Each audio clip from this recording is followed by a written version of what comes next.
So warm welcome to all of you. Today we are going to discuss more about the concept of research process. So as we know, the research process starts with identification of the broad problem area and ends with writing the research report. At the middle, it has so many phases.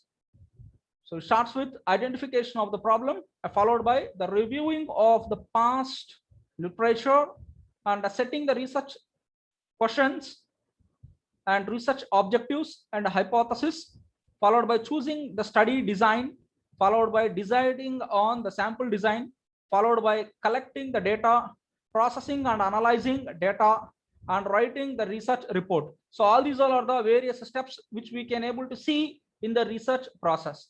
So the first one, identifying the problem.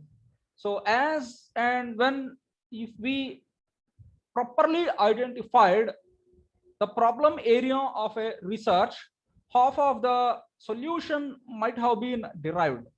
So it will tell us that if we properly identify the research problem area, that tells that we might have been solved 50% of the solution. So that's the reason why the defining the research problem area plays a very crucial role in entire research process. When we are trying to define a research problem area, it should not be too broader and it should not be too narrower, and it should not create any sort of ambivalent. That means it should not create any sort of confusion, right? And there should not be any jargons. The jargons will tell us about, there should not be any scientific terminology when we are trying to define.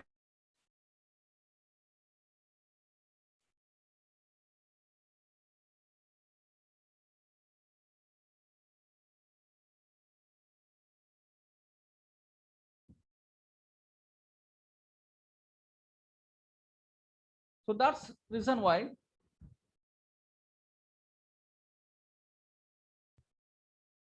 defining a research problem plays a very crucial role. So, and the second one, reviewing literature. The review of literature will tell us about collecting problem related information at least from 5 to 10 years or from 10 to 15 years will give us a clear insight about the problem area, right? Will give us a very clear insight about the problem area.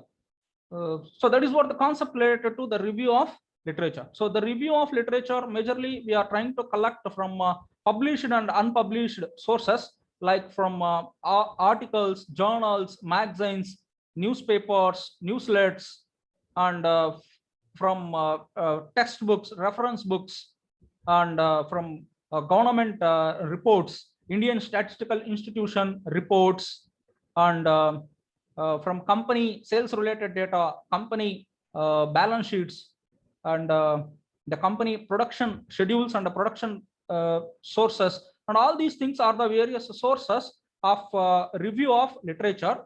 So the review of literature will give us a clear idea about the problem area.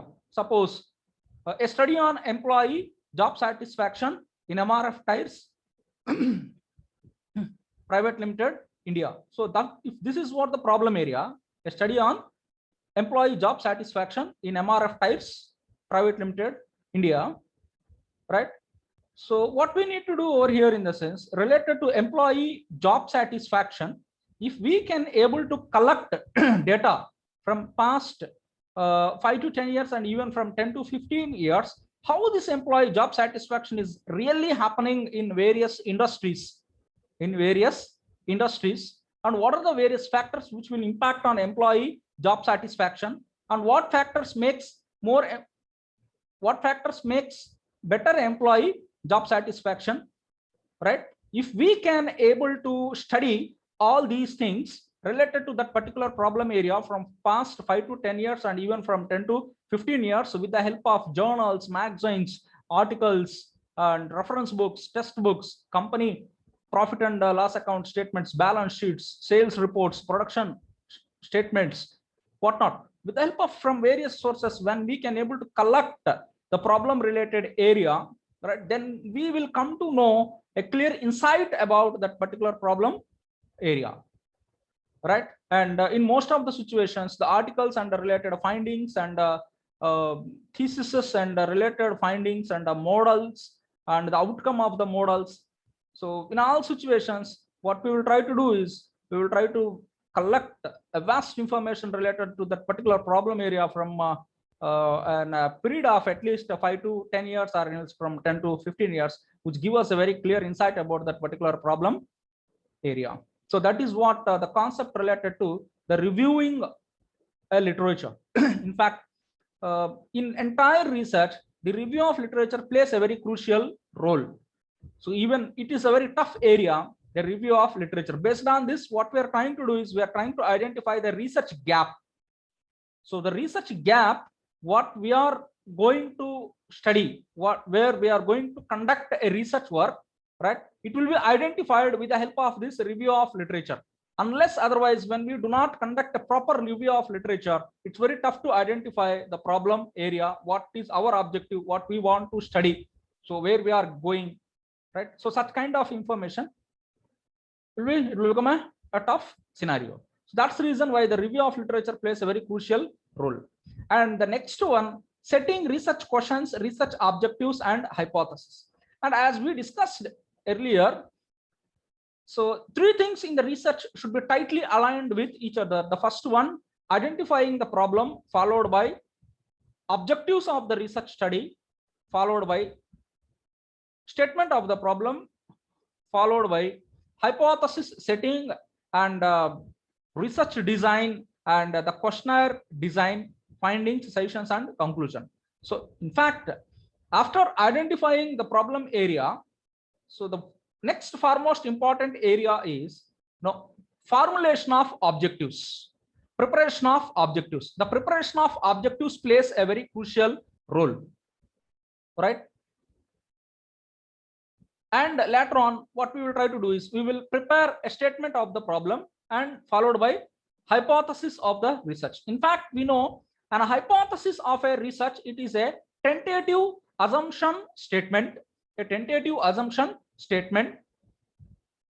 In fact, the hypothesis of the research, it is basically classified into two types. That's what we call the null hypothesis and alternative hypothesis. The null hypothesis will tell you about what? There is no significant relationship between two variables. Right? The alternative hypothesis will tell us about what? There is a significant relationship between two variables. This significant relationship may be positive or negative, right? So there were majorly two different kinds of hypothesis will come into the picture: null hypothesis and alternative hypothesis. The null hypothesis will tell you there is no significant relationship between the variables. The alternative hypothesis, there is a significant relationship between the variables, and this significant relationship, it may be a positive relationship or it may be a negative relationship. In fact, even after formulation of the research problem area, our research will start with formulation of tentative assumption statement. Unless otherwise, when we do not formulate our research hypothesis, we will not run our research. And whether this hypothesis is it accepted or rejected, that we are going to test at the last. Whether our hypothesis, the null hypothesis and alternative hypothesis, accepted or rejected, that we are going to test at the end of the analysis. Okay, so even after identifying the research problem, followed by formulation of objectives of the research study, followed by setting a hypothesis, plays a very crucial role. Unless otherwise, when you do not set up any hypothesis, we will never run any sort of research. So that's the reason why, hypothesis formulation plays a very crucial role. And the next one, choosing the study design. See, when we take up a research problem, the most crucial area and heart of the research, that's what we called the research methodology, right? The research methodology, it is in fact classified into three types. That's what we called the descriptive research design, and the exploratory research design, and the causal research design. So the descriptive research design will tell us about, in descriptive research design, suppose when we are trying to conduct a descriptive type of research, the problem area is known, right? Then what we are trying to do, in the sense, we are trying to do a research work to come up with a best possible solution to that particular problem area. Suppose, employee job satisfaction, a study on employee job satisfaction in Tirumala Milk Products Private Limited, Guduru, suppose, right? Now, employee job satisfaction, it is not a new phenomena, it is a common phenomena. The employee may be satisfied or dissatisfied, it is a common phenomena. So that's the reason why it will never fall under exploratory type of research. It will fall under a descriptive type of research. So what this descriptive research design will tell us, in sense, in descriptive research design, the problem area is known.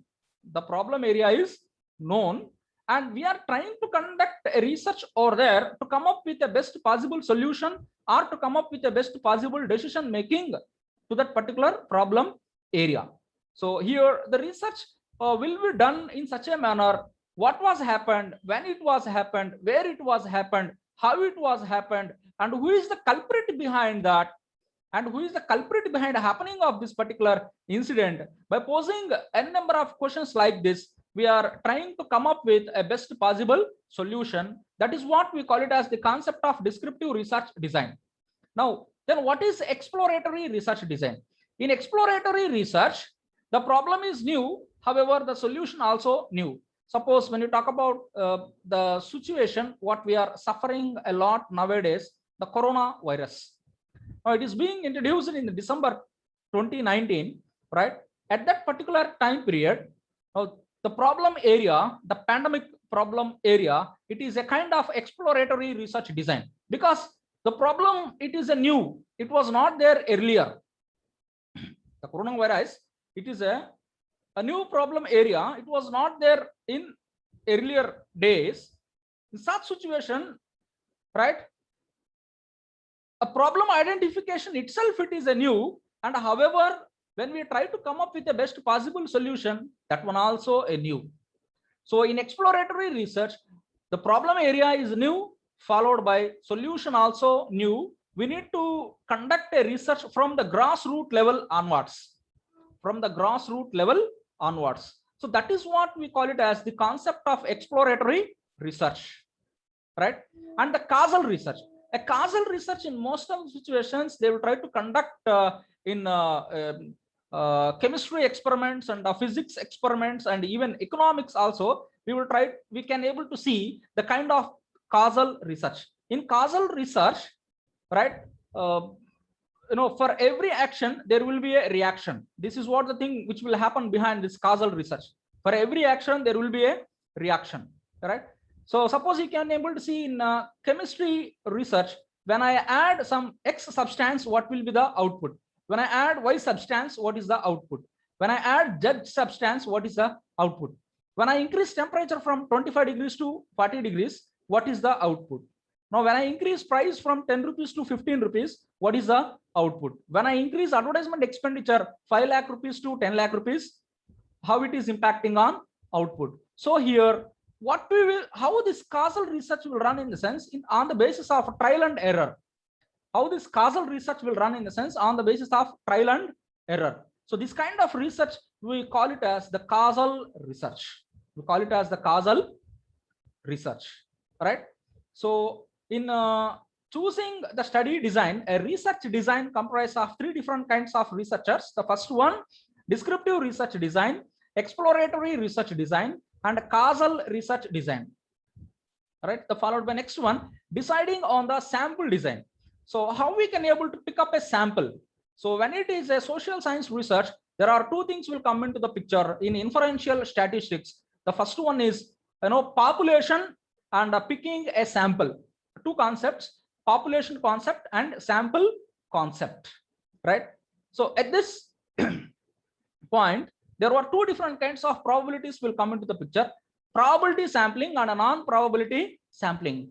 Probability sampling will run on the basis of random sampling, Non-probability sampling will run on the basis of non-probability aspects. That means there is no randomness in non-probability. We will pick up the sample size on the basis of quota sampling or judgment sampling or convenience sampling. The concept we call it as, sample design. And again here there are two things will come into the picture with respect to population and sample. Whether our population is finite population and infinite population. Finite population will tell you items in the population can be countable. We call it as the concept of finite population. Items in the population are countable. Suppose employees in the organization. So the register will tell you, attendance register itself, it will tell you who is roll number 1 and who is last roll number. So employees from 1 to 5,000 will tell us about a finite population. So it will tell you what we can able to count. We can able to count from roll number 1 to roll number 5,000. That is what we call the finite population. Then what is infinite population? Suppose stars in the sky. The best example, stars in the sky, it is an infinite population. So in infinite population, items cannot be possible to count. It's not possible to count the items in the population. That is what we called infinite population. So in sample design, there are two parameters will come into the picture, probability sampling and non-probability sampling, finite sampling and infinite sampling. In finite sampling, the items in the population can be countable. In infinite sampling, the items in the population cannot be countable. The best example, stars in the sky. Now, when it comes to finite sampling, there are some other different types of samplings will come into the picture. Again, in finite sampling. What are those? Simple random sampling, stratified random sampling, cluster random sampling, multi-stage sampling. So all these are the various types of samplings which are based on randomness. Samplings which are based on randomness, we call it as the types of samplings, like simple random sampling, stratified random sampling, cluster random sampling, multi-stage sampling. So all these things based on randomness. That's what we call probability sampling.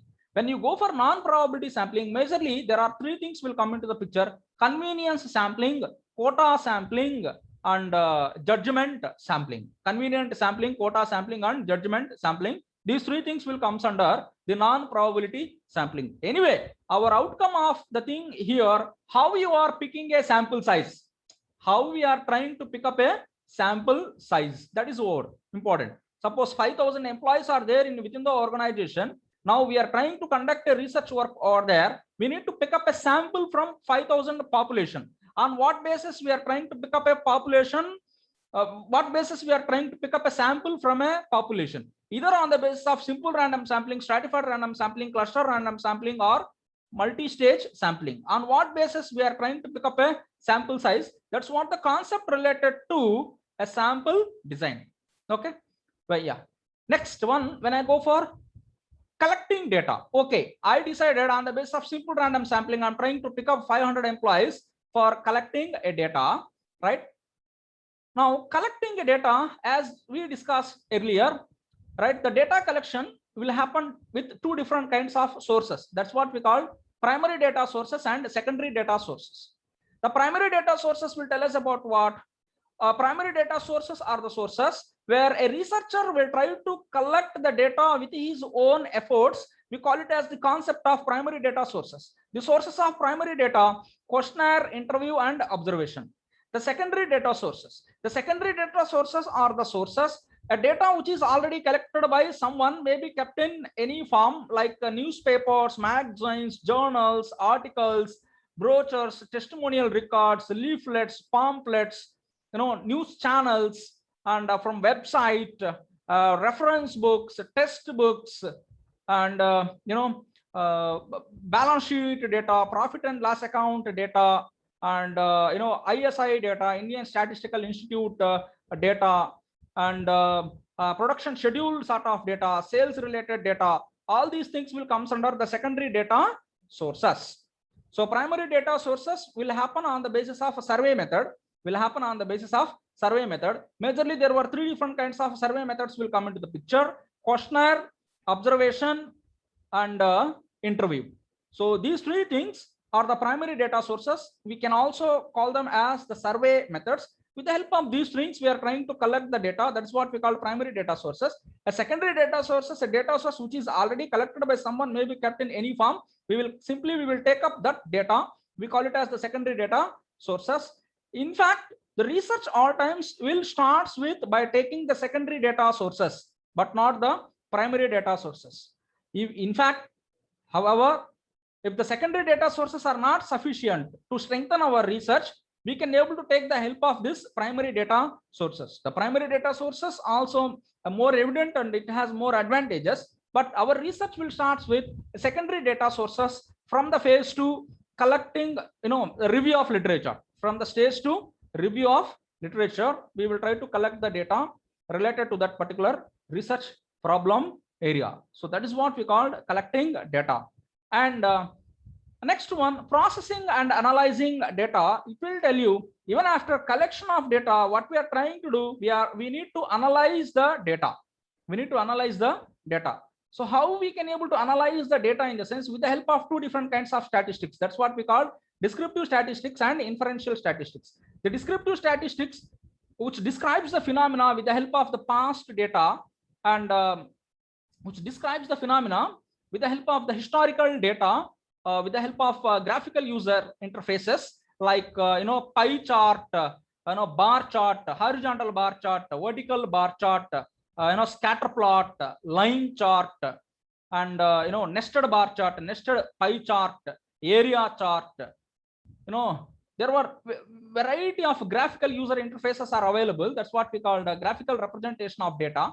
And tabulation of data in the form of rows and columns also will give us a meaningful insight, and followed by measures of central tendency, mean, median, mode, and measures of dispersion, variance, standard deviation, the range, quartile deviation, and all these things are the various sources of descriptive statistics. So even after the collection of the data, after tabulation of data, with the help of descriptive statistics, we can analyze.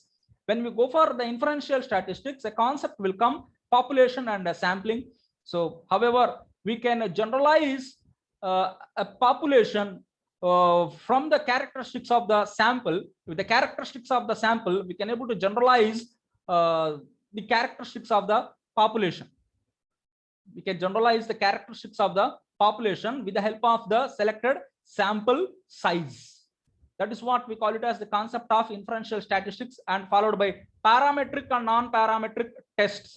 That's what we call the t-test, f-test, z-test, ANOVA, one-way ANOVA, two-way ANOVA, multivariate analysis, bivariate analysis, factor analysis, and modeling development, structural equation modeling development. So there were various parametric and non-parametric tests will come into the picture.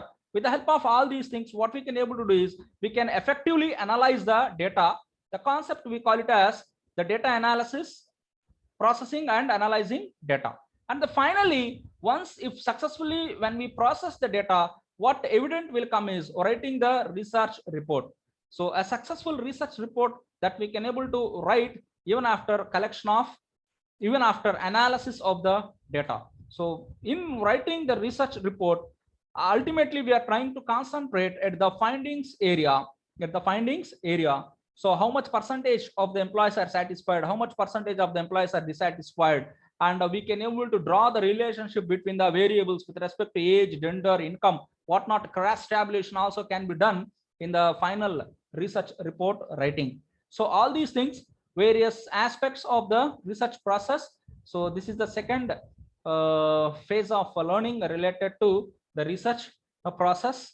Earlier we discussed about this research process. Now in depth we have seen the concept related to the research process. In next session we will come across what are the major sources of identifying the problem in business research, which includes experience, literature, social, political climate, theories, ideas from external sources, intuition, research, brainstorming, practical needs, empirical interest, and popular conceptions. All these things are the various sources of identifying the research problem area.